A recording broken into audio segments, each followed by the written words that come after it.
So a very broad but nonetheless big question amongst the Dragon Ball fandom is Dragon Ball Super worth it? Especially for people that haven't actually seen it yet. Maybe they've seen the Resurrection F and Battle of Gods films and they're kind of like skeptical. I don't know if I should check it out. Should I wait for the dub? What's going on with it? People that are unsure, they have that big question like, is it even worth it? And then likewise for the people that have been watching it up until this point, because as of the recording of this video, there are currently 60 episodes out of Dragon Ball Super, and people sometimes say, is it really worth it? And they compare it to like GT and where does it stand in the fandom and just overall its quality. Now, one of the major things I'll definitely say as far as Dragon Ball Super goes, if you've seen the Battle of Gods film and you've seen the Resurrection F film, then you can pretty much skip a good chunk of what's out of Dragon Ball Super right now. Nearly half of the material that's out right now, you can essentially skip. Now, granted, there are some differences in the actual anime and even the manga opposed to what was done with Battle of Gods film and the Resurrection F film as well. For starters, there's a couple of characters that are introduced in there that are a little bit different than what they are in the films. Also, there's a couple things that are done different as well. But for the most part, personally, I would say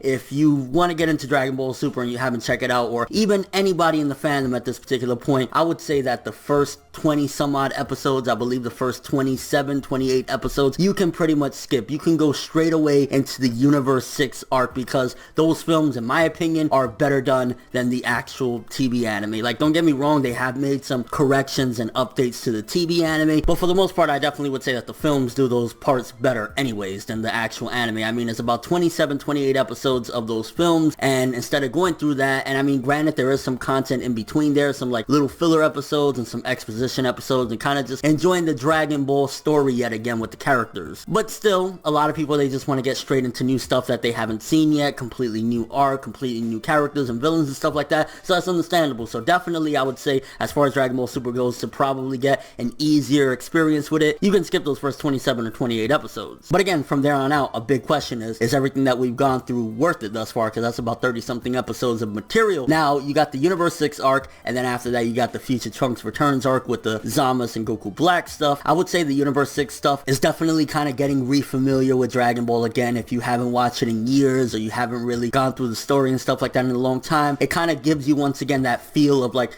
jokes with at the same time some epic action, and all around just enjoying the Dragon Ball story again. And I think that's one of the most important things about Dragon Ball Super in the fandom that people don't realize, is that it's really getting to enjoy the characters that you love, the characters that you miss, once again in a really awesome way. Because a lot of people, they were left off after GT. Like after GT, they, really didn't have anything else. A lot of people still haven't even seen the original Battle of Gods and Resurrection F films yet, so they're left off with GT. And honestly, for a lot of us as well, that's one way of just like, to think of when you go into Dragon Ball Super. It's like the last time we saw was GT, so people are kind of confused, like, is this a continuation? For people that don't know, just giving a brief little update on this, Dragon Ball Super takes place in between the Majin Buu arc and the ending of Dragon Ball Z, before that time skip or whatever. So in case you don't know what Dragon Ball Super is, it's a story in between there with a lot of, again, those similar elements that you enjoyed from Dragon Ball Z. Because I think that's one of the reasons why Dragon Ball Super works so well, and why we're really enjoying it a lot for a lot of us that actually watch it weekly and stuff like that, is that it really has that same feel that you enjoyed back in the day when you were watching some of those arcs. Now granted, since you do know how the story ultimately ends, because it takes place in between Majin Buu and the end, you know more or less that all of your characters are going to be safe and stuff like that. So in a sense, the essence of danger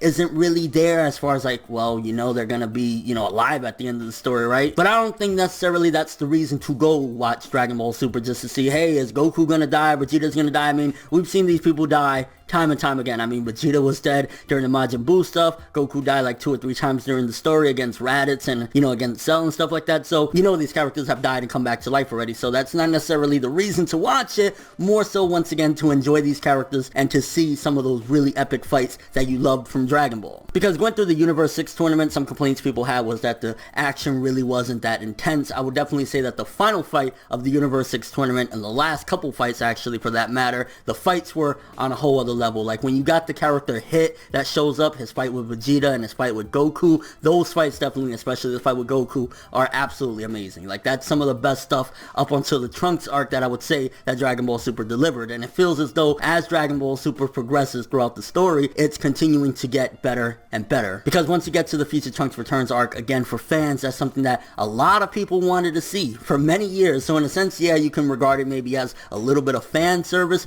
but why not enjoy what you love? I think one of the big things about Dragon Ball Super is that it gives back to the fandom that's been, supporting this series for years upon years. And it's like, we wanted to see our characters again, and here you go. And of course, the latest arc, the Future Trunks Returns arc, is definitely up there. Like, if you want some Z feeling stuff, then the Dragon Ball Super Future Trunks Returns arc is one of those arcs that is like, yo, the sense of danger feels real. The villains actually feel really authentic this time around. I mean, I would argue that maybe Battle of Gods with Beerus, it felt like that as well, but once again, you feel that same element of like, anything can happen, shit is going crazy. And it feels as though Dragon Ball as well got a little bit more complex with the latest arc as well. So as far as Dragon Ball Super goes, I would say it definitely is worth it without a shadow of a doubt. I mean, if you watch my weekly reviews, you already would know that that would be my opinion, but I would definitely say that Dragon Ball Super is a treat for the fandom, and overall shouldn't be regarded as like, oh, this is the next thing after GT. I mean, yeah, as far as release wise, sure, it came out after that, but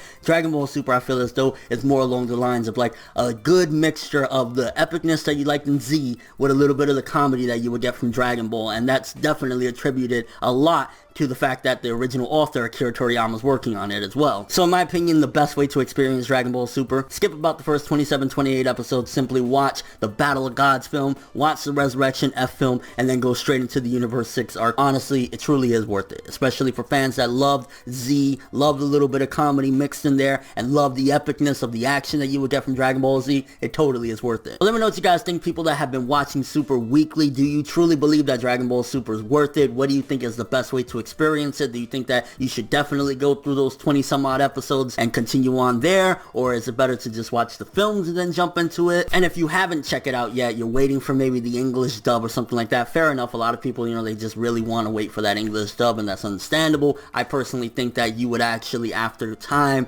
grow into it, because for me, I was a lot more into the English dub. I've seen a lot of the sub or whatever, but for the most part, I was into, the English dub. But as I watched episode upon episode of Dragon Ball Super, it's very easy to get into it, especially if you watch anime in general. You watch a lot of subtitled Japanese stuff, you can get into it pretty quickly, and a lot of those preconceived notions like, oh, Goku's voiced by a female, or this, that, and the third, kind of become irrelevant once you just really get into the show and immerse yourself into the incredible performances by some of these people. And your overall thoughts of all this? Honestly, this is something that's kind of been around Dragon Ball fandom for a minute, ever since Super came out, and people are like, well, is it really worth it? I think it's totally worth it, especially if you really want to just jump straight into it. Watch those 2 films, skip those 20 some odd episodes, and bam, you're good. But thanks for watching, hope you enjoyed. If you liked anything I had to say or enjoyed the video, drop me a like, I'd greatly appreciate it. And if you want more from me, make sure to subscribe, follow me on Twitter, Instagram, and stalk my Facebook to get more when the video ends. I'm ForneverWorld, and as always, people, have an awesome day.